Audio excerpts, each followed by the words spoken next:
نحمده ونصلي على رسوله الكريم اما بعد فاعوذ بالله من الشيطان الرجيم بسم الله الرحمن الرحيم رب اشرح لي صدري ويسر لي امري واحلل عقدة من لساني يفقهوا قولي.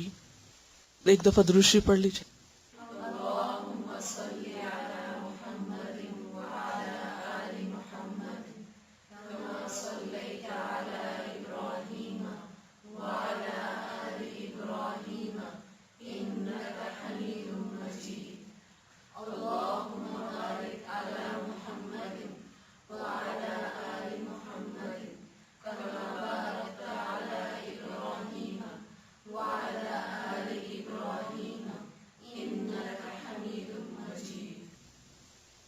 حسن اخلاق کی دعا مانگیے جو آئینہ دیکھتے ہوئے پڑھتے ہیں. ایک چھوٹے سے کاغذ پر اس دعا کو لکھیں اور آئینے کے اوپر لگا دیں. ہوم ورک کی ڈائری نکالیے اور لکھیے اس پر. اس سے کیا ہوگا؟ ہفتے بھر میں آئینہ تو دیکھیں گے یا نہیں؟ ہر ایک کو دیکھنا ہی پڑتا ہے. تو اگر آپ وہاں اسے لگا لیں گے تو جب بھی اپنی شکل دیکھیں گے تو اس وقت آپ صرف ظاہری شکل نہیں بلکہ اپنی حقیقی شکل سنوارنے کے لیے بھی دعا کریں گے. تو چلیے پڑھیے. اللہم کما حسنت خلقی فحسن خلقی.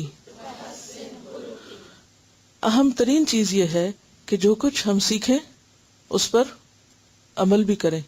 اگر ہم عمل کریں گے تو سیکھنے کا فائدہ ہوگا، اور اگر عمل نہ کیا تو کیا ہوگا؟ مزید بوجھ جمع ہوتا جائے گا.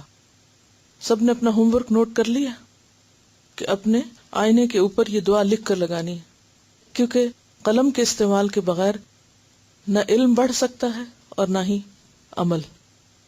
چلیے پڑھیے. اللہم کما حسنت خلقی فحسن خلقی. ترجمہ بھی دوبارہ دہرا دیتی ہوں. اللہم اے اللہ، کما جیسا کہ، حسنت تو نے اچھا بنایا، خوبصورت بنایا، خلقی میری خلق کو، میری صورت کو، میری شکل کو، فحسن تو اچھا بنا دے، خوبصورت بنا دے، خلقی میرے خلق کو، میرے اخلاق کو، میری عادات کو. اللہم کما حسنت خلقی فحسن خلقی. اللہم کما حسنت خلقی فحسن خلقی. اب پوری روح سے دعا مانگے، سوچ سمجھ کے، صرف الفاظ پہ نہیں، معنی پہ توجہ رکھتے ہوئے، اپنی شکل یاد کرتے ہوئے اور پھر اپنی عادتیں. اللہم کما حسنت خلقی فحسن خلقی. آج کا ہمارا ٹاپک ہے، یہ چیپٹر ہے نرمی کے بارے میں. اچھے اخلاق اچھی عادات کا نام ہے، اچھے مزاج کا نام ہے، اچھی گفتگو کا نام ہے. اور اچھی عادات میں سب سے اچھی چیز اور ابتدائی چیز نرمی ہے. نرمی کے لیے عربی میں لفظ استعمال ہوتا ہے الرفق، اور روٹ کیا ہے؟ را فا قاف. رفق کہتے ہیں کسی کو نفع پہنچانا، کسی کو فائدہ دینا، اور رفق کہتے ہیں نرم، آسان اور مہربانی کے برتاؤ کو. اسی طرح رفق کا لفظ اس چیز کے لیے بھی استعمال ہوتا ہے جس سے مدد لی جائے، یعنی فائدہ مند ہو. رفقہ کہتے ہیں ساتھیوں کی جماعت کو. اور ساتھی بھی اکٹھے کب رہتے ہیں؟ ساتھی یہ دوست کب بنتے ہیں؟ جب آپ نرم ہوتے ہیں. تو آپ دیکھیے کہ ایک لفظ دوسرے سے کس طرح جڑا ہوا ہے. رافقہ کہتے ہیں لطف و مہربانی کو، بہتر سلوک کو. تو رفق کہتے ہیں نرمی کو. اور رفیق کا لفظ آپ نے سنا ہوگا. رفیق کس کو کہتے ہیں؟ ساتھی کو، دوست کو. اور دوست کے لیے کیا ہوتا ہے؟ نرم خو، مہربان، اچھا سلوک کرنے والا. مرفق عربی میں کہتے ہیں کوہنی کو.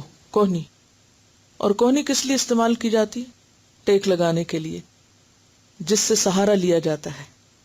اور اسی طرح مرتفقہ کا لفظ آپ پڑھ چکے ہیں قرآن پاک میں، وساعت مرتفقہ اور وحسنت مرتفقہ، سہولت کا سامان، سہولت کی جگہ. اور مرفقہ کہتے ہیں اس چھوٹے تکیے کو جو سوتے وقت منہ کے نیچے رکھا جاتا ہے، گال کے نیچے رکھا جاتا ہے. یعنی گال کے نیچے کیسی چیز رکھیں گے جو بہت سافٹ ہو، نرم ہو. مثلا کسی اینٹ پہ آپ چہرہ نہیں رکھ سکتے. تو مرفقہ وہ چھوٹا تکیہ جو آپ کے گال کے نیچے ہوتا ہے، اور تکیہ نرم چیز ہوتی ہے. تو مرتفق کہتے ہیں بیسیکلی تکیہ لگانے کی جگہ. جنت کو بھی مرتفق کہا گیا اور جہنم کو بھی مرتفق کہا گیا. اور جنت حسنت مرتفقہ ہے اور جہنم ساعت مرتفقہ ہے. بہترین ٹھکانہ، بہترین جگہ جنت، جہاں جنت کے عام فضا یا عام مزاج جو ہے اس میں کیا چیز غالب ہوگی؟ نرمی. تو دنیا میں بھی جن لوگوں میں نرمی ہوتی ہے یا جس گھرانے میں نرمی ہوتی ہے وہاں فضا جنت کی طرح ہو جاتی ہے. دنیا بھی جنت بن جاتی ہے جن لوگوں کے باہم معاملات نرمی پر مبنی ہوتے ہیں، اور وہ دنیا بھی جہنم بن جاتی ہے جہاں لوگوں کے درمیان یا لوگوں کے مزاج میں سختی پائی جاتی ہے. اور بخاری اور مسلم کی ایک صحیح حدیث میں مومن کی مثال ایسے پودے سے دی گئی ہے کہ جسے ہوا کا جھونکا گرا دیتا ہے اور دوسرا جھونکا اٹھا دیتا ہے. کبھی آپ کسی کھلے میدان میں گئے ہوں یا کسی پودے کو آپ نے دیکھا ہوگا کہ ہوا چلتی ہے تو اس کا مزاج کیسے ہوتا ہے یا وہ کیسے نظر آتا ہے. آندھی ہو، طوفان ہو، اس میں کون سے پودے سروائیو کر سکتے ہیں؟ جن میں نرمی ہوتی، کیونکہ وہ آگے سے جھک جاتے ہیں، اور جب ہوا، آندھی، طوفان ختم ہوتا ہے تو وہ پھر کھڑے ہو جاتے ہیں. تو اسی طرح وہ لوگ جو لوگوں کے ساتھ معاملہ کرتے وقت نرم ہوں تو کیا ہوتا ہے جب ان کی طرف سے بد مزاجی، بد اخلاقی کا سامنا کرنا پڑتا ہے تو وہ اس کو سہ جاتے ہیں، اور پھر جب وہ طوفانی دور ختم ہوتا ہے تو دوبارہ اپنی اصل حالت پہ آ جاتے ہیں. تو حدیث کے الفاظ کا ترجمہ ہے، مومن کی مثال ایک زرعی پودے کی طرح ہے جس کو ہوائیں ہلاتی رہتی ہیں، کیونکہ اس دنیا میں کچھ بھی سمودھ نہیں. کبھی مشرقی ہوا ہے تو کبھی مغربی، اور کبھی شمالی ہے تو کبھی جنوبی، کبھی ایک طرف سے ہوا آئے گی اور کبھی دوسری طرف سے. کبھی یہ نہیں ہو سکتا کہ حالات خاموش رہیں اور سٹل رہیں، ساکت رہیں، جامد رہیں، اور آپ صبح سے شام اس طرح بسر کریں کہ کوئی ہلچل نہ ہو. کہیں بھی جس سے واسطہ پڑے گا وہاں نرمی گرمی ہوگی. لیکن ایسے میں آپ ہوا نہیں روک سکتے، یا کسی کے کنٹرول میں ہے ہوا کو روکنا؟ نہیں ہے. ہاں، آپ اپنے رویے کو، اپنے معاملے کو اکارڈنگلی ایڈجسٹ کر سکتے ہیں سروائیو کرنے کے لیے. تو حدیث کے الفاظ ہمیں کیا بتاتے ہیں، یا اس سے پتہ کیا چلتا ہے کہ مومن میں اکڑ نہیں ہوتی، مومن اکڑ والا نہیں ہوتا. اکڑ ایمان کے منافی ہے. اکڑ کیا چیز ہوتی ہے؟ کسی بھی چیز کو اکڑا ہوا جب پاتے ہیں تو کیا ہوتا ہے؟ یعنی اسٹفنس کسی بھی چیز کے لیے نقصان دہ ہوتی ہے، اس کو توڑ دیتی ہے، ٹوٹ جاتا ہے، وہ ختم ہو جاتا ہے. ہمارے جسم کے اندر کتنی لچک ہے. اللہ تعالیٰ نے مضبوط ہڈیوں کے بیچ میں کیا رکھے ہیں؟ جوڑ، کہ جو ہمیں موڑ دیتے ہیں اکارڈنگلی جہاں جہاں ہمیں مڑنے کی ضرورت ہوتی. اور اگر ہمارے ہاتھ اکڑے ہوئے ہوتے، سیدھے، مثلا انگلیاں سٹف ہو جاتی، ہم کسی کام کے قابل نہ رہتے. اگر ہماری ٹانگیں اکڑی بھی ہوں یا کمر اکڑی بھی ہو تو کیا ہو؟ ہم اٹھنے بیٹھنے کے قابل نہ رہیں. اسی طرح پودوں میں اگر آپ دیکھیے کہ ایک تنا اگر سنبھالے ہوئے ہے اس کو، تو باقی شاخوں کے اندر کتنی نرمی اور لچک ہوتی، اور وہ لچک ہی ان کو خوبصورت بناتی ہے کہ ہوا کے جھونکے سے وہ جھولتے رہتے ہیں اور ایک عجیب نظارہ پیش کرتے رہتے ہیں. خواہ پتے ہوں یا شاخیں ہوں یا گھاس ہو. گھاس میں بھی آپ دیکھیں کہ جب نرمی ہوتی ہے اور وہ ہوا کے ساتھ جھوم رہا ہوتا ہے تو کس قدر خوبصورت لگتا ہے. اسی طرح آپ دیکھیں کہ ہماری ریڑھ کی ہڈی، جس کے بارے میں آتا ہے کہ سب سے پہلے جسم میں پیدا ہوتی ہے اور مرنے کے بعد بھی سارا جسم گھل جاتا ہے، وہ نہیں ختم ہوتی. اور وہیں سے دوبارہ انسان پیدا ہوگا.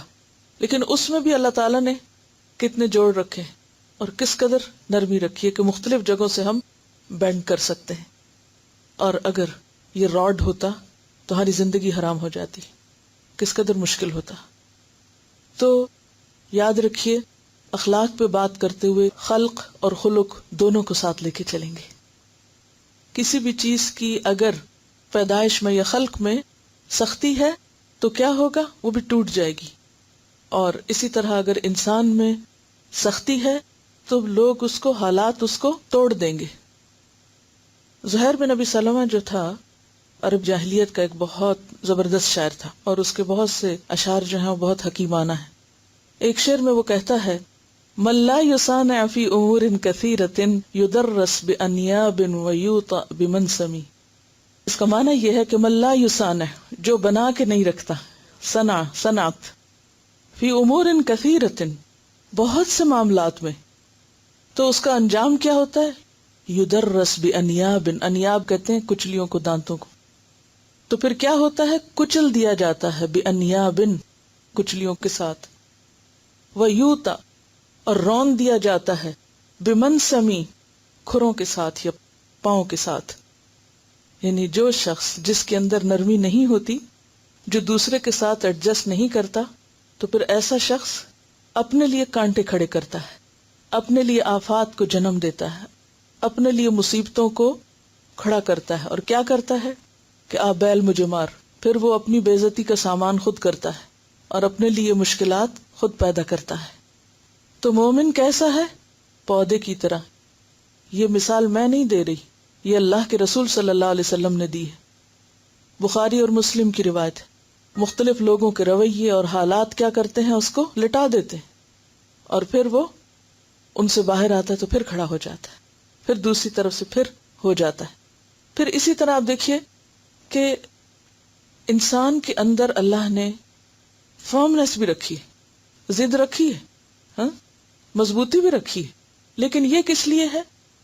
عقیدے کے معاملے میں، جہاں انسان اور رب کا معاملہ ہو، اللہ کی وحدانیت کا معاملہ ہو، وہاں انسان کو فرم رہنا ہے.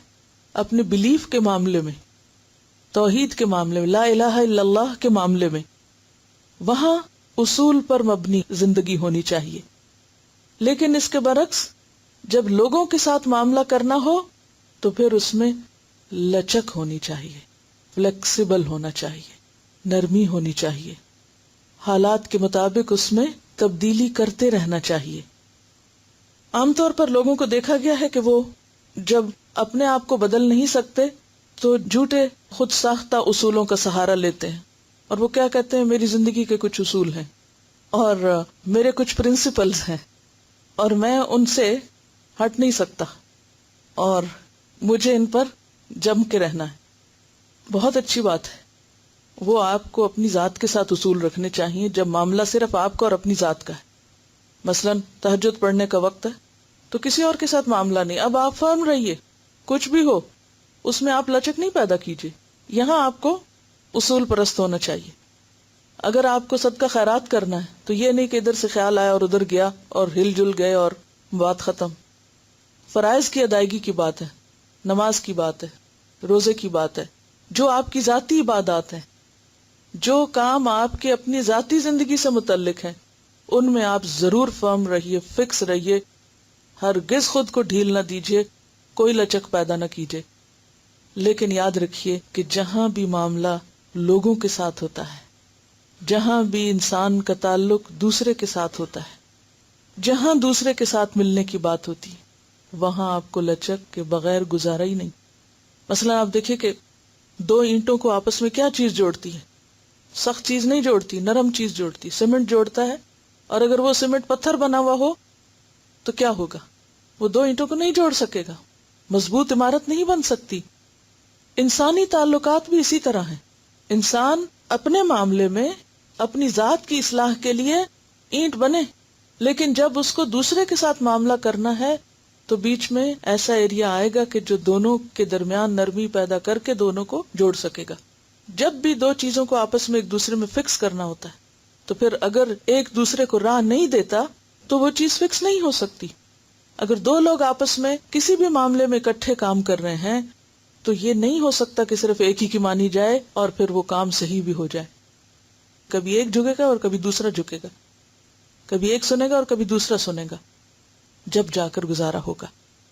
لیکن عام طور پر لوگوں کو کیا چیز نہیں جھکنے دیتی؟ انا نہیں جھکنے دیتی، اکڑ. ہاں، اور انا کی وجہ کیا ہوتی ہے؟ تکبر، اپنے آپ کو بڑی چیز سمجھنا، خود پرستی، خود کو بڑی چیز سمجھنا.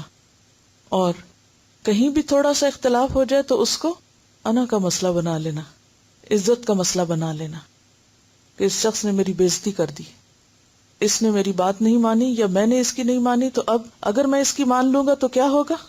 میں تو اس کے سامنے چھوٹا ہو جاؤں گا، میں تو گر جاؤں گا اس کے سامنے، میں تو چھوٹا بن جاؤں گا، اور پھر یہ تو مجھے چبا دے گا، اور یہ تو مجھے ترنے والا بنا دے گا، اور مجھے تو اپنے اصول پہ قائم رہنا، اس لیے مجھے وہ کرنا ہے جو مجھے کرنا ہے. یہ ضد اور ہٹ دھرمی کا دوسرا نام ہے. جب آپ کو دوسروں کے ساتھ مل کے چلنا ہے تو اس میں آپ کو جھکنا پڑے گا، ٹوٹنا پڑے گا، اور اگر آپ نہیں ٹوٹتے خود تو آپ کو توڑا جائے گا، آپ وہ فائدے نہیں اٹھا سکیں گے جو آپ اٹھا سکتے ہیں. کیا چیز انسان کے اندر نرمی لا سکتی ہے؟ انسان کا یہ احساس کہ میں بندہ ہوں، بڑا صرف اللہ ہے. کہیں بھی یہ خیال آ جائے کہ میں بڑا ہوں اور فلاں نے میری بڑائی کو چیلنج کر دیا ہے اور میری بات نہیں سنی یا میری نہیں مانی یا میری بڑائی کو ٹھیس پہنچا دی ہے، تو پھر فوراً جو خیال آپ کو ٹھنڈا کر دے گا وہ یہ کہ بڑائی تو اللہ کے لیے، بڑا تو صرف اللہ ہے، میں تو بڑی نہیں. خواہ آپ کسی کے مقابلے میں واقعی بڑے ہوں بھی عمر کے اعتبار سے، کیونکہ اللہ نے سب کو ایک جیسا نہیں بنایا، بہت چیزوں میں فرق رکھا ہے. انسان کنگھی کے دندانوں کی طرح نہیں ہے بلکہ انگلیوں کی طرح ہے، سائز میں بڑے چھوٹے ہیں، فزیکلی بھی، عمر کے اعتبار سے بھی، مال کے اعتبار سے بھی، عقل کے اعتبار سے بھی، علم کے اعتبار سے بھی. ہے یہ فرق یا نہیں؟ یہ فرق ہے، اس فرق کو آپ ختم نہیں کر سکتے. لہذا یقینی طور پر گھر میں کوئی تو بڑا ہوگا. اب آپ اگر گھر میں بڑے ہیں تو بہت دفعہ ایسا ہو سکتا ہے کہ جب آپ کی بڑائی کو نہ مانا جائے، جیسے بچے بعض اوقات اپنی منمانی کرتے ہیں تو کیا کرتے ہیں؟ دراصل ہماری بڑائی کی نفی کر رہے ہوتے ہیں یا ہمیں چیلنج کر رہے ہوتے ہیں، ہماری بڑائی کی نفی کر رہے ہوتے ہیں یا ہمیں چیلنج کر رہے ہوتے ہیں. اسی طرح مثلاً آپ استاد ہیں تو اپنے شاگرد کے مقابلے میں تبھی استاد ہیں کہ آپ کو اللہ نے علم زیادہ دیا ہے، لیکن بہت دفعہ شاگرد آپ کی بات نہیں مانتے، تو کیا ہوگا؟ آپ کی بڑائی چیلنج ہو جائے گی. اسی طرح آپ کے پاس مال ہے یا آپ سمجھدار زیادہ ہیں اور دوسرا جو آپ سے معاملہ کر رہا ہے وہ انتہائی ناسمجھ ہے، بے وقوف ہے، اور وہ اپنی بے وقوفی کی وجہ سے آپ کی بات نہیں مان رہا، تو اب اس میں کیا ہو گیا؟ آپ کو اس نے چیلنج کیا ایک طرح سے، یا آپ کی بڑائی کو ٹھیس پہنچائی. ایسے میں کیا ہوگا کہ آپ ضرور غصہ کریں گے، غصہ نہیں تو غم، کیونکہ غصہ کس پہ آتا ہے؟ اپنے سے چھوٹے پر، اور غم کس کے مقابلے میں ہوتا ہے؟ جو اپنے سے بڑا ہوتا ہے. جب ہم ریاکٹ نہیں کر سکتے تو پھر ہم اپنے اندر ہی غم رکھ کے کھاتے ہیں خود کو. بہرحال اب کیا ہے کہ ایسے موقع پر جہاں آپ دیکھیں کہ آپ کی انا کو ٹھیس لگ گئی ہے اور آپ کو کسی نے غصہ دلا دیا ہے یا آپ کو کسی نے رنجیدہ کر دیا ہے یا آپ کو کسی نے ہرٹ کر دیا ہے، جس پر آپ خود بھی واچ کر رہے ہیں اور جائزہ لے رہے ہیں کہ کیا کیا باتیں آپ کو لوگوں کی تکلیف دے رہی ہیں یا دی ہیں، ایسے مواقع پر پھر پلٹ کر تکلیف دینے والے کے ساتھ اچھا بننا، دکھ دینے والے کے ساتھ بھلائی کرنا، کسی کی سختی کے جواب میں نرمی کرنا صرف اس وقت ممکن ہو سکتا ہے جب انسان فوراً اپنے آپ کو یہ سمجھائے کہ بڑا تو صرف اللہ ہے، میں تو بڑی نہیں. جو ہی یہ خیال دل سے نکلے گا اپنی بڑائی کا تو ہر چیز آسان ہو جائے گی. کیونکہ جو اپنی بڑائی کا خیال ہے نا، یہ ایسے جیسے غبارے میں پھونک بھری ہوئی ہوتی ہے نا، تو اس میں کیا ہو جاتا ہے؟ اکڑ ہو جاتی ہے. جتنا زیادہ وہ پھکا ہوا ہوگا تو وہ اتنا ہی اکڑا ہوا ہوگا، اور جو ہی اس میں سے پھونک نکلے گی تو کیا ہوگا؟ نرم ہو جائے گا. تو ہمارے اندر جب تک انا کی پھونک بھری ہوئی ہوتی ہے اکڑ بھری ہوئی ہوتی ہے، سختی ہوتی ہے، اور ہم سمجھتے ہیں ہم بڑی چیز ہیں، تو پھر کبھی بھی انسان دوسرے کے ساتھ اچھا اخلاق نہیں برت سکتا. اور پھر ہم خود پرستی کے شکار ہیں یا نہیں، انا کا شکار ہیں یا نہیں، یہ کہاں سے پتہ چلے گا؟ یہ کیسے پتہ چلے گا؟ یہ پتہ چلے گا کہ ہمارا لوگوں کے ساتھ معاملہ کرتے وقت رویہ کیا ہے. اور ہم جب تک مسلسل اپنی نگرانی خود نہیں کریں گے اور مسلسل اپنے آپ کو یہ یاد دہانی نہیں کرائیں گے تو اس وقت تک معاملہ درست نہیں ہو سکتا. اور پھر آپ دیکھیے کہ جب آپ لوگوں کے ساتھ اکڑ کا معاملہ کرتے ہیں تو آپ کو رسپانس بھی کیسا ملتا ہے؟ یعنی آپ اگر کسی اکڑنے والے کے مقابلے میں آپ بھی اکڑ جاتے ہیں، کوئی سختی کر رہا ہے آپ بھی سختی کر رہے ہیں، اینٹ کا جواب پتھر سے دے رہے ہیں، کیا ہوگا؟ اور زیادہ فساد اور خرابی پیدا ہوگی. اور خاص طور پر ایسے لوگوں کے ساتھ کہ جن کے اندر کوئی خوف خدا نہیں اور کوئی حیا نہیں اور کچھ نہیں، وہاں کبھی بھی اصلاح نہیں ہو سکتی. اس میں آپ دیکھیے کہ جب آپ اکڑ کے معاملہ کرتے ہیں تو لوگوں کی انا جگا دیتے ہیں، آپ دوسروں کی انا ہرٹ کر دیتے ہیں، اور جب انا جاگ جاتی ہے تو پھر نتیجہ کیا ہوتا ہے؟ مسئلہ بڑھتا ہے، مسئلہ بڑھ جاتا ہے. اور اگر آپ نرمی سے کام لیتے ہیں تو آپ لوگوں کے ضمیر کو جگاتے ہیں. کس کو جگاتے ہیں؟ ضمیر کو جگاتے ہیں. اور جب آپ کسی کا ضمیر جگا دیں تو پھر کیا ہوتا ہے؟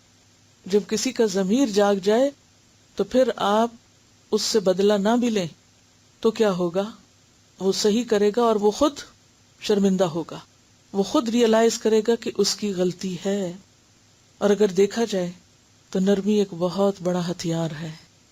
اس دنیا میں کامیابی کے لیے اور آخرت میں کامیابی کے لیے نرم رویہ بہت بڑا ہتھیار ہے. یہی وہ چیز ہے جس سے آپ کسی کا دل جیت سکتے ہیں. سختی سے کسی کا دل نہیں جیت سکتے. اور اصل فاتح کون ہوتا ہے؟ جو دل جیتے. اصل کامیاب وہ ہے، اصل فاتح وہ ہے جو دوسروں کے دل جیت لے. اور یہ ایسا نہیں کہ کوئی آپ کے ساتھ نرم ہے اور آپ بھی نرم ہے، کوئی ہنس رہا ہے تو آپ بھی ہنس رہے ہیں تو آپ سمجھیں کہ آپ نے کسی کا دل جیت لیا. نہیں، یہ دل جیتنا نہیں ہوتا. دل جیتنا کیا ہے کہ کوئی آپ کے ساتھ اچھا ہے تو بھی اور برا ہے تو بھی آپ اپنا کام کروا سکیں جو آپ چاہتے ہیں. اور اس میں ہم دیکھتے ہیں کہ نبی صلی اللہ علیہ وسلم نے کس طرح لوگوں کو وہ سب سکھا دیا جو آپ سکھانا چاہتے تھے. کس وجہ سے؟ نرمی کی وجہ سے. اسی لیے ہم دیکھتے ہیں کہ آپ صلی اللہ علیہ وسلم کے بارے میں اللہ تعالیٰ فرماتے ہیں فَبِمَا رَحْمَةٍ مِّنَ اللَّهِ لِنْتَ لَهُمْ وَلَوْ كُنْتَ فَظًّا غَلِيظَ الْقَلْبِ لَانفَضُّوا مِنْ حَوْلِكَ، کہ اگر آپ سخت ہوتے، بدخلق ہوتے، سخت مزاج ہوتے تو یہ سب آپ سے بھاگ جاتے. تو یہ اللہ کی خاص رحمت ہے آپ پر کہ آپ لوگوں کے لیے نرم واقع ہوئے. آپ کی نرمی کی وجہ سے آپ کے دشمنوں کے بھی ضمیر جاگے، انا نہیں جاگی، ضمیر جاگے. جب ضمیر اور کانشس جاگ گئے ان کے تو پھر پیغام ڈالنا، میسج دینا آسان ہو گیا. آپ دیکھیے کہ جب آپ سختی کرتے ہیں نا تو یہ ایسے ہی جیسے آپ کانٹے بو رہے ہیں اپنے لیے. اس سے لڑے، اس سے جھگڑے، اس کو ڈانٹے، اس پہ چیخے، اس کے ساتھ بدتمیزی کی، اس پہ چلائے. نتیجہ کیا ہوا؟ چاروں طرف لوگوں کو اپنا دشمن بنا لیا. تو آپ پھر خود کس میں جیتے ہیں؟ جب آپ نے اس کو بھی چھیڑ لیا، اس کو بھی اپنے خلاف کر لیا، اس کو بھی کر لیا، اس کو بھی ہر ایک کے دل میں اپنی نفرت کے بیج بو لیے، تو خواہ کوئی ڈر کے مارے آپ کے سامنے بول نہیں سکتا، خواہ کوئی ڈر کے مارے آپ کو کچھ جواب نہیں بھی دے سکتا، لیکن کبھی جھانک کے دیکھیے اپنے آپ میں کہ اس کے دل میں آپ کی عزت کتنی، وہ کتنی خوشی سے آپ کی بات مانتا، کس خوشی سے آپ کا کام کرنا چاہتا ہے، کس خوشی سے آپ کی بات سننا چاہتا ہے. اور یہی وجہ ہے کہ آج ہمارا دین اور دین کا جو اثر ہے وہ بڑھتا نہیں، کیونکہ دین سکھانے والوں میں اور دین پھیلانے والوں میں وہ پیغمبرانہ اخلاق نہیں رہا. تو دین صرف باتیں کرنے سے نہیں پھیلتا، دین رویے اور معاملے سے پھیلتا ہے. اور اسی لیے آپ دیکھتے ہیں کہ بعض اوقات وہ سب سے بڑا ریئیکشن خود اپنے قریب کے لوگوں میں ہوتا ہے کہ آپ اپنے بچوں کو کچھ سکھانا چاہتے ہیں، وہ سننے کا نام ہی نہیں لیتے. کیوں؟ اس لیے کہ آپ کا رویہ ان کے ساتھ وہ نہیں کہ جس سے وہ آپ کی طرف کھنچے. اگرچہ قدرتی طور پر ماں باپ کے دل میں محبت ہوتی ہے بچوں کے لیے، لیکن پھر بھی جب تک ایکسٹرا کیئر اور ایکسٹرا ایفرٹ کے ساتھ آپ ان کو قریب نہیں کرتے، ان کی جہالت اور نادانیوں کو برداشت کرتے ہوئے، تو پھر کیا ہوتا ہے؟ گھروں میں دین کے خلاف ریئیکشن ہو جاتا ہے، گھر والے سپورٹیو نہیں رہتے، اور جس کے گھر سے تعاون نہ رہے وہ پھر آگے نہیں بڑھ سکتا، وہ زیادہ کچھ نہیں کر سکتا۔ تو بات یہ ہے کہ جب آپ دوسروں کے ساتھ نرمی کا رویہ اختیار کرتے ہیں تو دوسرے لازماً آپ کی عزت کرتے ہیں، ان کے دلوں میں آپ کے لیے محبت پیدا ہو جاتی، اور جب دلوں میں محبت پیدا ہو جاتی ہے تو وہ ہر قیمت پہ آپ سے تعاون کرنے کو تیار ہو جاتے ہیں، آپ کے مددگار بن جاتے ہیں، آپ کے لیے سہولت پیدا کر دیتے ہیں، ورنہ ہر چیز بنی بنائی بھی ختم ہو جاتی ہے اور آسان کام بھی مشکل ہو جاتے ہیں۔ تو خلاصہ یہ ہے کہ اگر آپ چاہتے ہیں کہ آپ کی زندگی آسان ہو اور مشکلات کم ہوں تو اس کے لیے پتھر نہیں پھول بننا ہوگا، سخت نہیں نرم بننا ہوگا، اور پھر آپ دیکھیں کہ اسی زندگی میں آپ اس سے کئی گنا زیادہ کام کر سکتے ہیں۔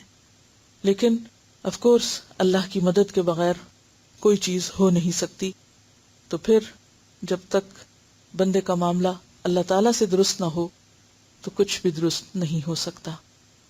تو حسن اخلاق کی بنیاد کیا ہے؟ اللہ کا ڈر، تنہائی میں بھی اور لوگوں کے سامنے بھی، ایسا ڈر کہ خود کو ہم خود ہی سزا دے سکیں، اس سے پہلے کہ لوگ ہم سے نفرت کریں اور لوگوں کی نظر میں ہم گریں، ہم خود کو خود اپنی نظروں سے دیکھ کر اپنی اصلاح کر لیں۔ تو رفق جو ہے نرمی اور جینٹلنس اور اچھے معاملے کا نام ہے۔ اب آپ کتاب کھول لیجئے اس تمہید کے بعد۔ قال اللہ تعالی وَاخْفِضْ جَنَاحَكَ لِمَنِ اتَّبَعَكَ مِنَ الْمُؤْمِنِينَ، سورۃ الشعراء۔ اللہ تعالیٰ کا ارشاد ہے، اور ایمان لانے والوں میں سے جو لوگ تمہاری پیروی اختیار کریں ان کے ساتھ تواضع سے پیش آؤ، نرمی سے پیش آؤ۔ یہ کس کو کہا جا رہا ہے؟ محمد الرسول اللہ صلی اللہ علیہ وسلم کو۔ کیا کہ جو آپ پر ایمان لا رہے ہیں، ظاہر ہے کہ آپ پیغمبر ہیں، آپ کا مقام اور مرتبہ بڑا ہے، اور باقی سب آپ کے فالوورز ہیں، اپنے فالوورز کے ساتھ، گویا اپنے سے چھوٹوں کے ساتھ کیا کریں؟ ان کے سامنے اپنے کندھے جھکا کے رکھیں۔ بڑوں کے سامنے تو مجبوراً بھی جھکانے پڑتے ہیں، یعنی اگر آپ کے سامنے کوئی بڑا ہے تو آپ کو جھکنا پڑے گا، لیکن یہاں کس کے آگے جھکنے کو کہا جا رہا ہے؟ کیا سمجھ میں آتی بات؟ دنیا کا سب سے بڑا انسان ہے محمد صلی اللہ علیہ وسلم، آپ سے کہا جا رہا ہے، یعنی آپ کے مرتبے اور مقام سے بڑا کسی کا مقام نہیں ہے انسانوں میں سے، ان سے کہا جا رہا ہے کہ آپ اپنے سے چھوٹوں کے ساتھ کیسے پیش آئیں، کندھے جھکا کے رکھیں۔ جناح کس کو کہتے ہیں؟ کندھا، بازو، ونگ، پر، اپنے پر جھکا دیں۔ کس کے لیے؟ اپنے پیروکاروں کے لیے، اپنے ساتھیوں کے لیے۔ کیا سبق ہے ہم سب کے لیے؟ ہم میں سے جو جس بھی بڑائی کے مقام پر ہے، خواہ ماں ہے یا بڑی بہن ہے یا استاد ہے یا کوئی لیڈر ہے یا وٹ ایور، کچھ بھی، کیا اس کے لیے نمونہ ہے محمد صلی اللہ علیہ وسلم کی زندگی میں؟ کیا کریں؟ اکڑنے والے تو یہ نہیں کر سکتے، پھر ہم کس سنت کی پیروی کے دعوے کرتے ہیں؟ ہم گردن اکڑا کے کیوں رکھتے ہیں کہ اگر ہم نے نیچے کر دی تو کیا ہوگا؟ اندر کی آواز کہتی ہے چھوٹے ہو جاؤ گے۔ شیطان کیا وسوسہ ڈالتا ہے؟ لوگوں کے لیے ترنے والا بن جاؤ گے۔ اب یہاں تو تمہیں حق ہے نا کہ تم بڑے بن کے دکھاؤ۔ بڑا بننا صرف اکڑنا نہیں ہے، بڑے بننے کے لیے اور بہت سی چیزیں۔ وَاخْفِضْ جَنَاحَكَ لِمَنِ اتَّبَعَكَ مِنَ الْمُؤْمِنِينَ، ماں باپ کے لیے جھکنے کا حکم تو دوسری جگہ ہے ہی کہ ماں باپ کے لیے کیا کرو؟ عاجزی سے پیش آؤ، کندھے جھکا کے۔ تو وہاں کیا ہے؟ بڑے کے سامنے چھوٹے کا جھکنا، اور یہاں چھوٹوں کے سامنے بڑے کا جھکنا، گویا سب کے لیے ہی جھکنے کا حکم۔ قال اللہ تعالی اذلۃ علی المؤمنین عزۃ علی الکافرین، اللہ تعالیٰ کا ارشاد ہے جو مومنوں پر نرم اور کفار پہ سخت ہوں گے۔ یہ صحابہ کرام کی خصوصیت قرآن پاک میں بتائی گئی ہے۔ تو گویا اوپر والوں کے مقابلے میں بھی نرم، نیچے والوں کے مقابلے میں بھی نرم، اور ساتھ والوں کے برابر والوں کے لیے بھی نرم۔ کیا دلیل ہے؟ بڑوں کے سامنے جھکنے کی، ماں باپ کے سامنے جھکنے کا قرآن نے حکم دیا۔ چھوٹوں کے سامنے جھکنے کی نبی کریم صلی اللہ علیہ وسلم کو حکم دیا گیا۔ اور ساتھیوں کے لیے، ساتھ برابر والوں کے لیے صحابہ کرام کی مثال دی گئی کہ آپس میں ایک دوسرے کے لیے نرم ہیں۔ عن عائشة انها قالت قال رسول الله صلی اللہ علیہ وسلم اذا اراد الله عز وجل بأهل بيت خيرا ادخل عليهم الرفق، رواہ احمد۔ عن عائشة، عائشہ رضی اللہ تعالی عنہا سے روایت ہے، انہا قالت، کہتی ہیں، قال رسول اللہ صلی اللہ علیہ وسلم، کہ رسول اللہ صلی اللہ علیہ وسلم نے فرمایا، اذا اراد اللہ، جب ارادہ کرتا ہے اللہ تعالی عز وجل بأہل بیت، کسی گھر والوں کے ساتھ، بیت گھر کو کہتے ہیں اور اہل بیت گھر والے، کسی گھرانے کے ساتھ، خیرن بھلائی کا، یعنی جب اللہ چاہتا ہے کہ کسی گھر پہ یا کسی گھرانے پہ بھلائی ہو، ادخلا، داخل کر دیتا ہے، علیہم، ان پر، الرفق، نرمی۔ سیدہ عائشہ رضی اللہ عنہا سے روایت ہے کہ رسول اللہ صلی اللہ علیہ وسلم نے فرمایا، جب اللہ تعالی کسی خاندان کے لیے بھلائی چاہتے ہیں تو ان میں نرمی ڈال دیتے ہیں۔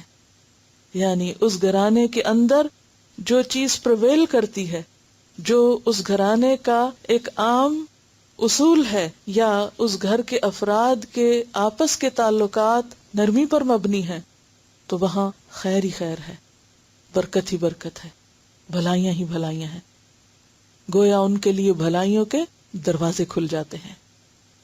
حدیث کی راویہ عائشہ رضی اللہ تعالی عنہا ہے، جو کہ خود اپنی زندگی میں، اپنے گھرانے میں، والد کے گھر بھی اور نبی صلی اللہ علیہ وسلم کے گھر بھی نرمی اور شفقت کو دیکھتی رہی، اور پھر آپ کے اپنے اخلاق اور مزاج کے اندر بھی وہ نظر آتی ہے۔ کون تھی حضرت عائشہ؟ نبی صلی اللہ علیہ وسلم کی اہلیہ تھیں۔ ان کا جو نسب بیان کیا جاتا ہے، ام المؤمنین سیدہ عائشہ بنت ابی بکر صدیق، قریشیہ، تیمیہ، مکیہ۔ ان کو ام المؤمنین کہا جاتا ہے، نام عائشہ ہے، ابو بکر کی بیٹی ہیں، قریشیہ ہیں یعنی خاندان قریش سے تعلق رکھتی ہیں، تیمیہ ہے، ان کے قبیلہ تیم کی طرف ان کی نسبت ہے، اور مکیہ ہیں کیونکہ مکہ میں پیدا ہوئیں۔ والد اور والدہ دونوں ہی صحابی تھے، دادا کو بھی یہ سعادت نصیب ہوئی۔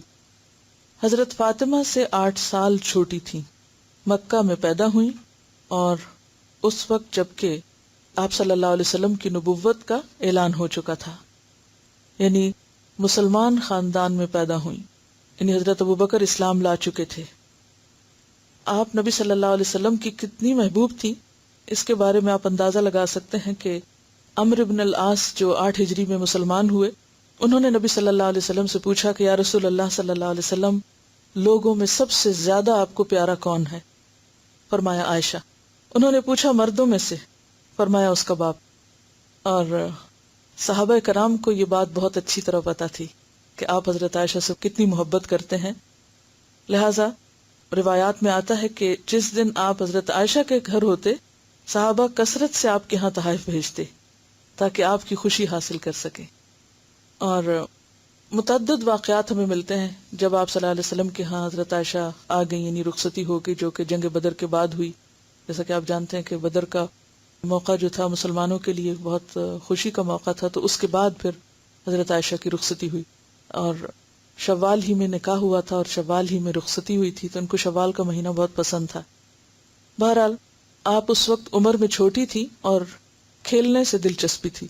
وہ اپنے بارے میں خود کہتی ہیں کہ آپ صلی اللہ علیہ وسلم جب گھر تشریف لاتے تو میں سہیلیوں کے ساتھ، گڑیوں کے ساتھ کھیلتی تھی، اور جب آپ تشریف لاتے تو میری سہیلیاں ادھر ادھر چھپ جاتی، تو آپ ایک ایک کو ڈھونڈتے اور کہتے کہ تم کھیلو، یعنی کھیلنے کو انکریج کرتے۔ اب آپ دیکھیے کہ آپ ایک نبی ہیں، اور آپ کا گھرانہ جو ہے وہ دنیا بھر کے لیے ایک روشنی کا ذریعہ ہے، لیکن عمر کی رعایت رکھتے ہوئے کہ اس عمر میں ایک بچی کے شوق کیا ہو سکتے ہیں، اور یہ بالکل ابتدائی دنوں کی بات ہے کہ کہ ظاہر ہے کہ باپ کے گھر سے آئی ہیں اور ابھی طبیعت میں وہ سنجیدگی نہیں ہے، بچپن سے انتہائی ذہین تھی، لیکن یہاں آپ نبی صلی اللہ علیہ وسلم کی نرمی اور شفقت کو دیکھ سکتے ہیں کہ وہ مزاج کا کتنا اعتبار کرتے ہوئے، رعایت کرتے ہوئے ان کو، اور نہ صرف یہ کہ ان کو بلکہ ان کی دوستوں کو بھی انکریج کرتے ہیں۔ اسی طرح وہ واقعہ بھی آپ کو یاد ہوگا جب ایک موقع پر ایک وفد مسجد نبوی میں آیا اور حبشیوں کا تماشا تھا، تو حضرت عائشہ رضی اللہ تعالیٰ عنہ کہتی ہیں کہ میں آپ کے کندھے پہ سر رکھ کر دیکھتی رہی، اس وقت تک آپ کھڑے رہے جب تک میں تھک نہ گئی، جب تک میں نے نہ کہا کہ ہاں اب بس۔ خود بھی آپ نے دیکھا اس کھیل کو اور حضرت عائشہ کو بھی دکھایا، اور یہ بخاری کی روایت ہے۔ پھر اسی طرح آپ دیکھتے ہیں کہ ایک اور موقع جب حضرت ابو بکر رضی اللہ تعالیٰ عنہ آپ کے گھر تشریف لاتے ہیں، تو حضرت عائشہ اور حضور کے درمیان کچھ بات چل رہی ہے اور حضرت عائشہ غصے سے بول رہی ہیں، تو حضرت ابو بکر دیکھتے ہی حضرت عائشہ کی طرف دوڑتے ہیں کہ ان کو ایک لگائیں، اور حضور صلی اللہ علیہ وسلم فوراً آگے آ جاتے ہیں، اور پھر حضرت ابو بکر واپس چلے جاتے ہیں تو آپ صلی اللہ علیہ وسلم فرماتے ہیں دیکھو عائشہ میں نے تمہیں کیسے بچایا۔ اب یہ ہے نرم مزاجی کا ایک بہترین نمونہ۔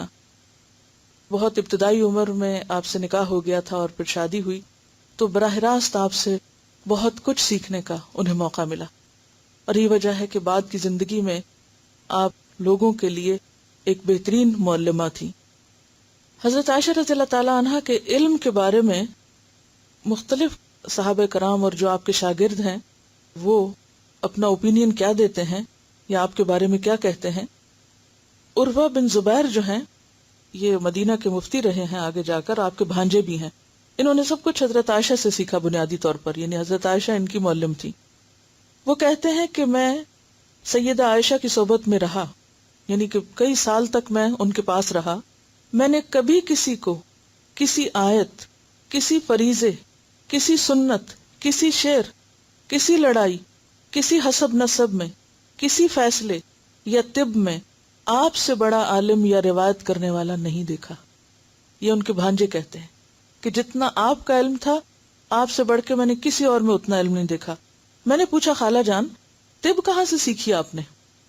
فرمایا میں بیمار ہو جاتی، میرے علاج کے لیے کوئی چیز بیان کی جاتی، یا کوئی اور بیمار ہو جاتا، اس کے لیے کوئی دوا بیان کرتا، میں لوگوں سے سنتی کہ بعض کو دوائی وغیرہ بتا رہے ہیں، تو میں ان سب چیزوں کو زبانی یاد کر لیتی تھی۔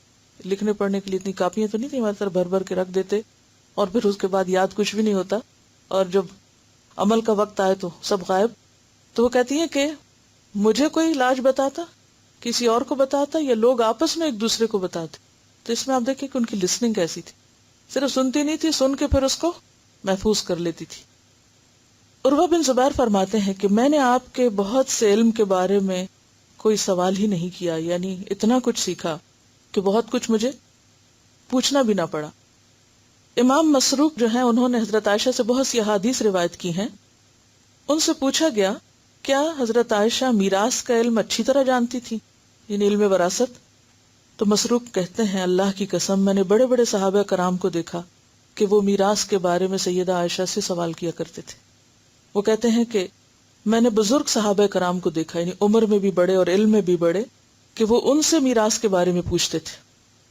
ابو موسیٰ اشعری روایت کرتے ہیں ہم اصحاب محمد صلی اللہ علیہ وسلم کو جب کسی مسئلے میں کوئی مشکل پیش آتی اور ہم نے اس مسئلے کے بارے میں سیدہ عائشہ سے پوچھا تو ہم نے اس مسئلے کا علم ان کے پاس پایا، کبھی ہمیں محرومی نہیں ہوئی کہ ہم جائیں کچھ پوچھنے کے لیے اور وہ کہیں کہ میں نہیں جانتی۔ اور کہا جاتا ہے کہ اگر سیدہ عائشہ کے علم کا تمام عورتوں سے موازنہ کیا جائے تو ان کا علم بڑھ کر ہوگا، یعنی دور نبوت کی جتنی بھی خواتین تھیں یا بعد کے زمانوں میں بھی دین کا علم جتنی بھی عورتوں کے پاس ہے، ان سب کو اکٹھا کر لیا جائے تو اس پر حضرت عائشہ کا علم جو ہے وہ حاوی ہوگا، بھاری ہوگا۔ پھر اسی طرح عطا ابن ابی رباح، وہ ایک تابعی ہیں، وہ کہتے ہیں کہ سیدہ عائشہ سب لوگوں سے زیادہ فقیہ اور عام مسائل میں سب لوگوں سے زیادہ اچھی رائے رکھنے والی تھی۔ پھر اسی طرح یہ ہے کہ نہ صرف یہ کہ علم میں بہت آگے تھی، عمل میں بھی بہت آگے تھی، یعنی جو کچھ پاس ہوتا وہ صدقہ کر دیتی تھی۔ سیدنا عروہ بن زبیر کہتے ہیں میں نے سیدہ عائشہ کو دیکھا کہ وہ 70,000 تقسیم کر رہی ہیں۔ اب یہاں درہم و دینار کا لفظ نہیں، اس لیے میں کچھ ایڈ نہیں کر سکتی، کہ 70,000 تقسیم کر رہی ہیں اور خود اپنی قمیض کے گریبان کو پیوند لگا رکھا ہے۔ یعنی دینے میں اتنی آگے تھی اور اپنی ذات پہ خرچ کرنا بھول جاتی. ایک دفعہ معاویہ بن ابی سفیان نے حضرت عائشہ کے پاس 1,00,000 درہم بھیجے.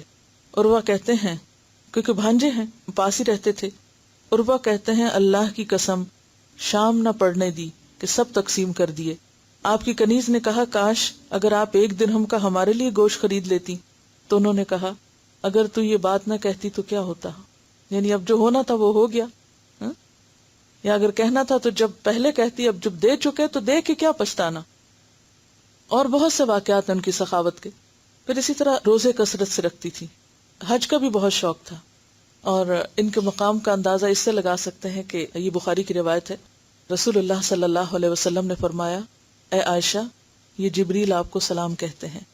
کہتی ہیں کہ انہیں بھی سلام ہو اور اللہ کی رحمت ہو ان پر یا رسول اللہ صلی اللہ علیہ وسلم. آپ جو کچھ دیکھتے ہیں ہم نہیں دیکھ پاتے. یعنی آپ تو ان کو دیکھ رہے ہیں کیونکہ جبریل پاس تھے، انہوں نے سلام دیا تو پھر آپ نے آگے پہنچایا اور پھر بہت اچھی طرح جواب دیا. آپ دیکھیں کہ انہوں نے کہا کہ ھذا جبریل یقرأ علیک السلام قالت وعلیہ السلام ورحمۃ اللہ. زیادہ احسن انداز میں جواب دیا اور کہا جو آپ دیکھتے ہیں وہ ہم نہیں دیکھ سکتے. اور پھر ہم دیکھتے ہیں کہ بہت فصیح اللسان تھی، یعنی بولنے میں بہت اچھی تھی. اور ان کے بارے میں معاویہ بن ابی سفیان کہتے ہیں کہ واللہ ما سمعت قط ابلغ من عائشہ، اللہ کی قسم میں نے سیدہ عائشہ سے بڑھ کر کسی کو فصیح و بلیغ کلام کرتے ہوئے نہیں سنا. احنف بن قیس جو خود ایک بہت بڑے فصیح و بلیغ انسان ہیں، وہ کہتے ہیں میں نے ابو بکر، عمر، عثمان، علی رضی اللہ عنہم اور ان کے بعد آنے والے خلفاء کے خطبے سنے ہیں.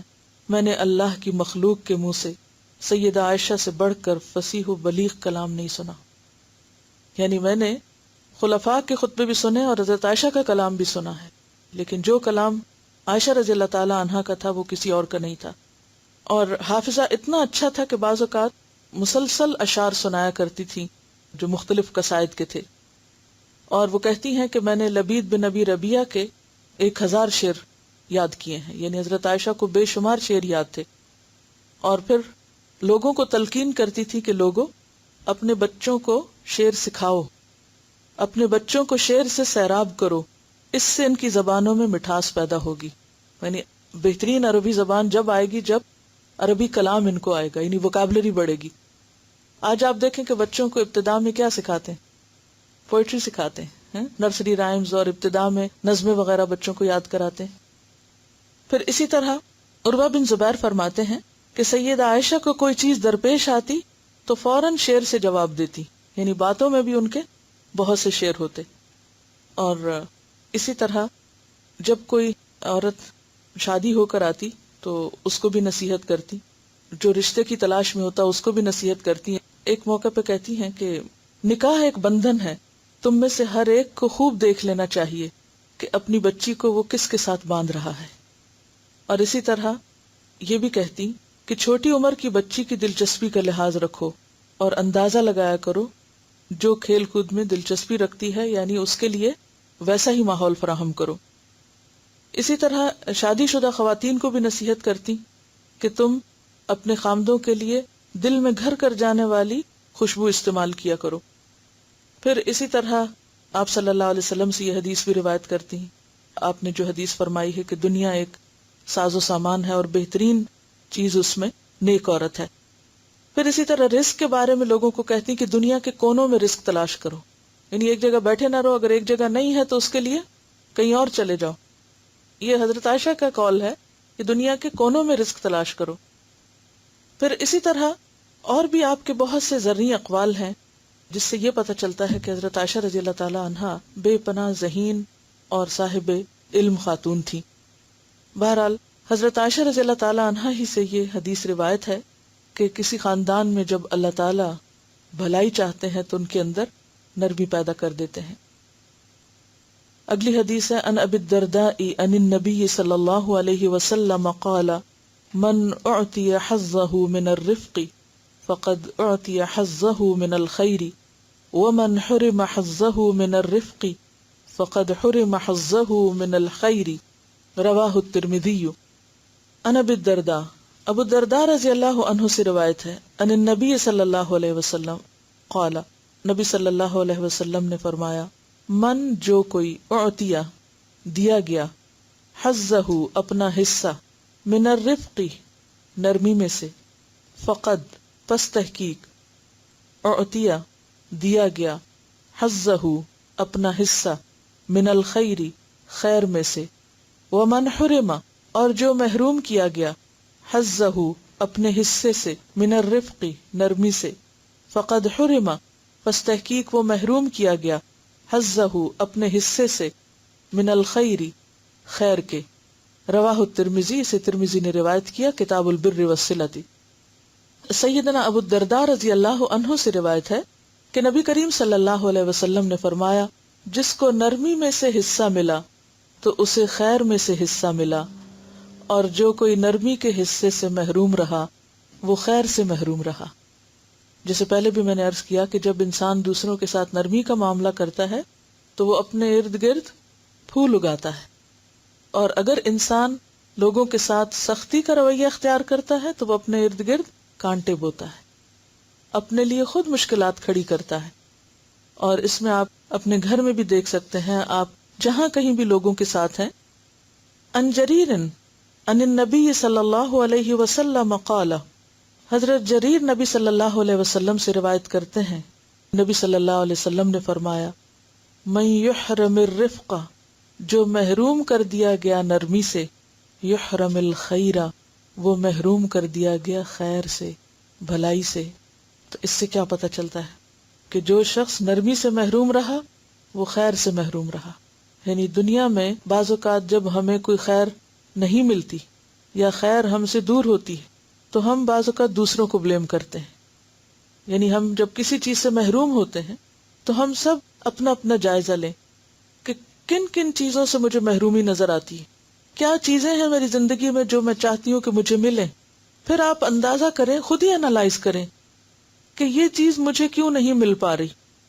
بعض اوقات ہم کہتے ہیں تقدیر میں نہیں، قسمت، سب باتیں اپنی جگہ ہیں، لیکن جیسا کہ میں نے آپ کو پہلے بھی بتایا تھا کہ تقدیر ہمارے اوپر اثر ضرور کرتی ہے، لیکن اس کا حصہ 10% ہے، اور باقی 90% حصہ جو ہے وہ اللہ تعالیٰ نے تدبیر کے لیے رکھا ہے۔ بندوں کو آزادی دی ہے اور ان کے عمل اس میں اثر رکھتے ہیں، اور کہتے ہیں نا کہ وَكُلَّ إِنسَانٍ أَلْزَمْنَاهُ طَائِرَهُ فِي عُنُقِهِ، ہر انسان کا شگون اس کی گردن میں لٹک رہا ہے۔ کیا مطلب؟ کہ ہمارے بہت سی محرومیاں جن کو ہم صرف تقدیر کا حصہ کہہ دیتے ہیں، اس میں ہمارا اخلاق بھی شامل ہوتا ہے۔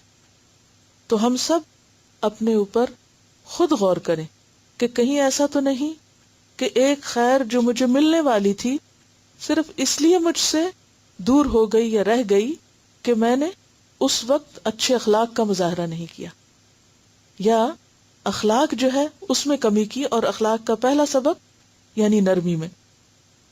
ان عائشہ زوج النبی صلی اللہ علیہ وسلم ان رسول اللہ صلی اللہ علیہ وسلم قال، یا عائشہ ان اللہ رفیق یحب الرفق ویعطی علی الرفق ما لا یعطی علی العنف وما لا یعطی علی ما سواہ، رواہ مسلم کتاب البر والصلہ۔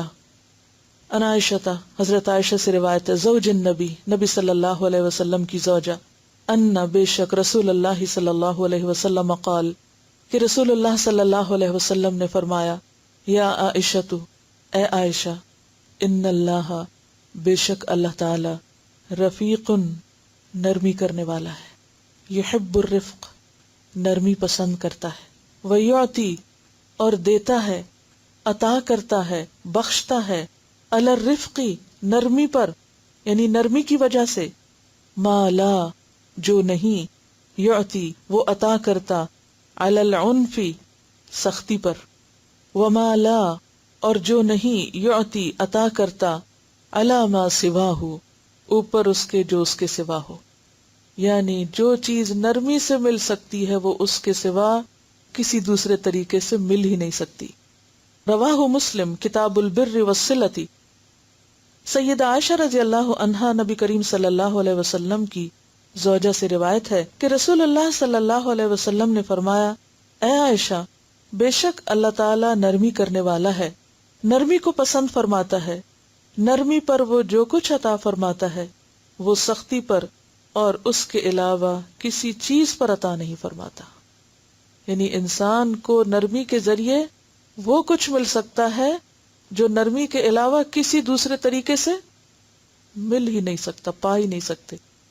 تو ہم سب کو پانے کے لیے اس زندگی میں، اور آخرت تو پھر آخرت میں بھی پانے کے لیے، کچھ بھی حاصل کرنے کے لیے، خیر، برکت، نعمتیں، کیا کرنا ہوگا؟ اپنے رویوں میں نرمی اور لچک لانی ہوگی۔ نرمی اور لچک، اور نرمی اور لچک کہاں کہاں؟ بات میں بھی، لہجے میں بھی، لین دین میں بھی، لوگوں کی زیادتیوں اور سختیوں پر بھی، اور پھر اسی طرح چال میں بھی۔ کیونکہ نرمی صرف کوئی ایسی چیز نہیں ہے کہ جسے ہم پکڑ کے نرم کر لیں گے، کوٹ کے یا توڑ کے۔ یہ ہمارے اپنے مزاج کے اندر خود کو خود توڑنا پڑے گا۔ اور سب سے پہلی چیز جو ہم اپنے اوپر چیک رکھ سکتے ہیں اور کنٹرول کر سکتے ہیں وہ اپنی گفتگو ہے، کہ ہم جب کسی کے ساتھ بات کرتے ہیں تو کیا طریقہ اختیار کرتے ہیں۔ ان عائشہ رضی اللہ عنہا ان الیہود اتوا النبی صلی اللہ علیہ وسلم فقالوا السلام علیک قال وعلیکم، فقالت عائشہ السلام علیکم ولعنکم اللہ وغضب علیکم، فقال رسول اللہ صلی اللہ علیہ وسلم مہلا یا عائشہ علیک بالرفق وإیاک والعنف والفحش، قالت اولم تسمع ما قالوا قال اولم تسمع ما قلت رددت علیہم فیستجاب لی فیہم ولا یستجاب لہم فیہ، رواہ البخاری۔ ان عائشہ رضی اللہ عنہا، حضرت عائشہ رضی اللہ تعالی عنہا کہتی ہیں، ان الیہود، بے شک یہود، اتوا، آئے، النبی، نبی صلی اللہ علیہ وسلم کے پاس، فقالو، تو وہ کہنے لگے، السلام علیکہ، آپ پر موت ہو، قال، فرمایا نبی صلی اللہ علیہ وسلم نے، وعلیکم، اور تم پر بھی، فقالت عائشہ، تو کہنے لگی عائشہ، السلام علیکم، یعنی نبی صلی اللہ علیہ وسلم نے تو وعلیکم کہہ کے خاموشی اختیار کر لی، تو حضرت عائشہ نے خوب جواب دیا، السلام علیکم، تم پر موت ہو، ولعنکم اللہ، تم پر اللہ کی لعنت ہو، وغضب علیکم، تم پر اللہ کا غضب ٹوٹے۔ فقال رسول اللہ صلی اللہ علیہ وسلم، تو رسول اللہ صلی اللہ علیہ وسلم نے فرمایا، مہلن، ٹھہر جاؤ، یا عائشہ، اے عائشہ، ٹھہر جاؤ، ٹھہر جاؤ، رک جاؤ، علیک بالرفق، تم پر لازم ہے نرمی۔ اب ہونا تو یہ چاہیے تھا کہ آپ اور داد دیتے، خوب سنائی، بہت اچھا کیا، منہ توڑ جواب دیا، ایسا ہی کرنا چاہیے تھا، نہیں۔ اب آپ دیکھیے کہ آپ بیچ میں پڑھتے کہتے عائشہ رک جاؤ، نہیں، نرمی، نرمی، بجائے اس کے کہ ان کو کچھ کہیں جنہوں نے غلط زبانی اختیار کی، آپ اپنے گھر کی خبر لیتے اور کہتے نہیں، نرمی، علیک بالرفق وإیاکی، اور بچو تم، والعنف، اور سختی سے، والفحش، اور فحش سے یعنی بے حیائی سے۔ بے حیائی اس میں کیا تھی؟ لعنت اور غضب کی بات۔ قالت، کہنے لگی، اولم تسمع، جسٹیفیکیشن دینے لگی، کیا آپ نے سنا نہیں ما قالو، جو انہوں نے کہا ہے؟ اے اللہ کے رسول صلی اللہ علیہ وسلم، آپ نے سنا نہیں جو کہہ رہے تھے؟ قالا، آپ نے فرمایا، اولم تسمعی، کیا تو نے نہیں سنا؟ ما قلت، جو میں نے کہا ہے، تمہیں ان کی بات تو سنائی تھی، میری نہیں سنائی تھی۔ رددت علیہم، میں نے ان کو جواب دے دیا، فیستجاب لی، تو دعا قبول کی جاتی ہے میرے لیے، فیہم، ان کے معاملے میں، ولا یستجاب لہم، اور نہیں دعا قبول کی جاتی ان کی، فیہ، میرے معاملے میں۔ جو انہوں نے مجھے بد دعا دی وہ قبول نہیں ہوگی، ہاں جو میں نے جواب میں کہا وہ قبول ہو جائے گا۔ یعنی جو کسی کے لیے برا کرتا ہے دراصل اپنے لیے کر رہا ہوتا ہے، تو اسے بخاری نے روایت کیا۔ سیدہ عائشہ رضی اللہ عنہا سے روایت ہے کہ یہود نبی کریم صلی اللہ علیہ وسلم کی خدمت میں حاضر ہوئے اور کہا، السلام علیکہ، نبی کریم صلی اللہ علیہ وسلم نے فرمایا، وعلیکم، لیکن سیدہ عائشہ رضی اللہ عنہا نے کہا، السلام علیکم ولعنکم اللہ وغضب علیکم۔ تو رسول اللہ صلی اللہ علیہ وسلم نے فرمایا، ٹھہرو عائشہ، نرم خوئی اختیار کرو اور سختی اور بد کلامی سے ہمیشہ پرہیز کرو۔ انہوں نے کہا کہ آپ نے نہیں سنا کہ یہود کیا کہہ رہے تھے؟ نبی کریم صلی اللہ علیہ وسلم نے فرمایا، تم نے نہیں سنا کہ میں نے انہیں کیا جواب دیا؟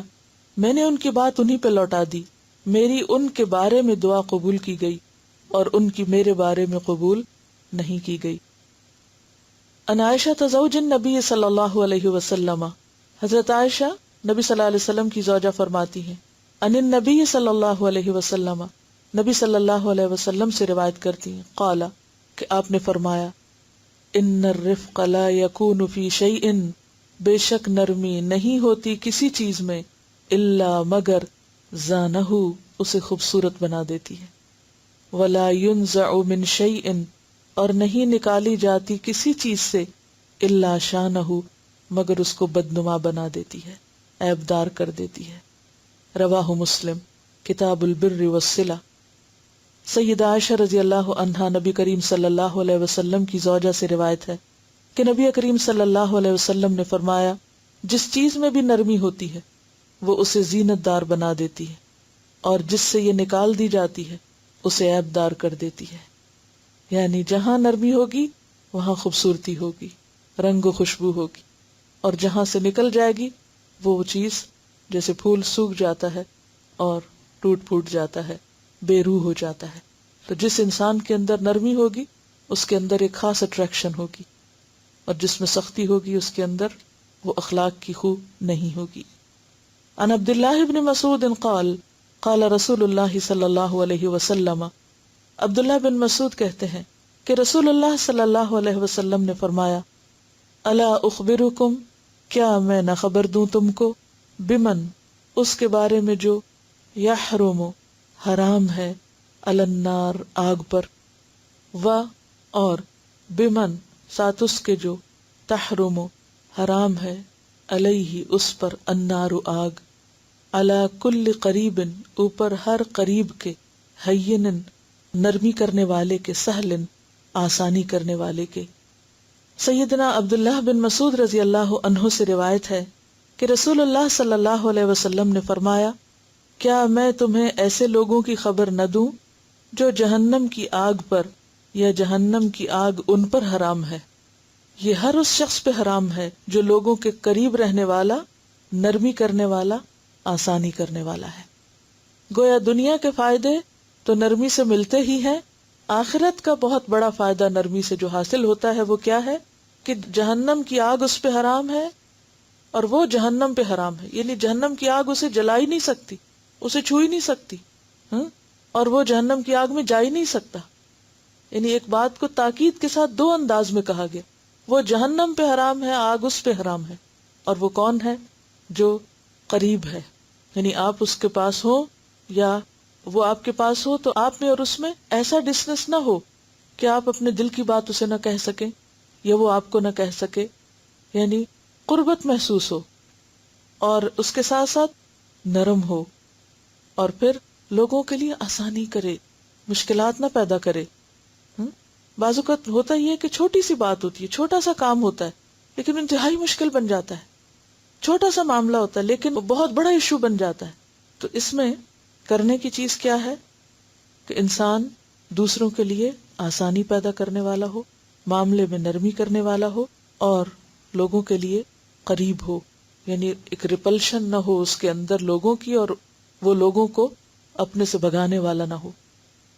تو اس میں آپ دیکھیے کہ پچھلا ہوم ورک جو آپ کا تھا کہ 3 ایسی باتیں لکھیں جو دوسروں میں آپ کو اچھی نہ لگے، یہ تو پہلے ہفتے کا ہوم ورک تھا۔ پھر دوسرے ہفتے کا یہ تھا کہ ایسے مواقع پر آپ کا ری ایکشن کیا تھا، کیا ویسا جو کسی نے آپ کے ساتھ کیا برابر کا معاملہ تھا، اس سے بہتر کا تھا یا اس سے بدتر کا تھا، اپنے آپ کو ایویلیویٹ کرنا ہے۔